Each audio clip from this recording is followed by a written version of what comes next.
কুম্ভ মেলা হল হিন্দুদের একটি গুরুত্বপূর্ণ ধর্মীয় তীর্থযাত্রা। এটি পৃথিবীর সবচেয়ে বড় ধর্মীয় সমাবেশ। কুম্ভ বলতে একটি সুধা ভর্তি পাত্রকে বোঝায়। কথিত আছে রাক্ষসদের হাত থেকে অমৃতকে রক্ষা করতে দেবতারা অমৃত নিয়ে যাওয়ার সময় অমৃত কুম্ভ থেকে কয়েক ফোঁটা অমৃত 4 জায়গায় পড়ে যায়। মনে করা হয় এই 4 জায়গার অদ্ভুত এক ঐশ্বরিক ক্ষমতা আছে। জায়গাগুলি হলো এলাহাবাদ, হরিদ্বার, উজ্জয়ন, নাসিক।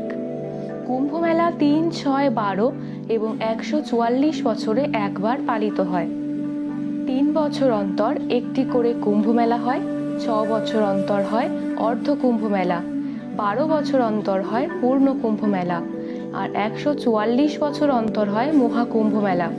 সূর্য, পৃথিবী ও বৃহস্পতির অবস্থানের ভিত্তিতে নির্দিষ্ট হয় এই কুম্ভ মেলার স্থান ও কাল। এই বছর মহাকুম্ভের আয়োজন করা হয়েছে প্রয়াগরাজে, যা শুরু হয়েছে 13 জানুয়ারি ও চলবে 26 ফেব্রুয়ারি অবধি।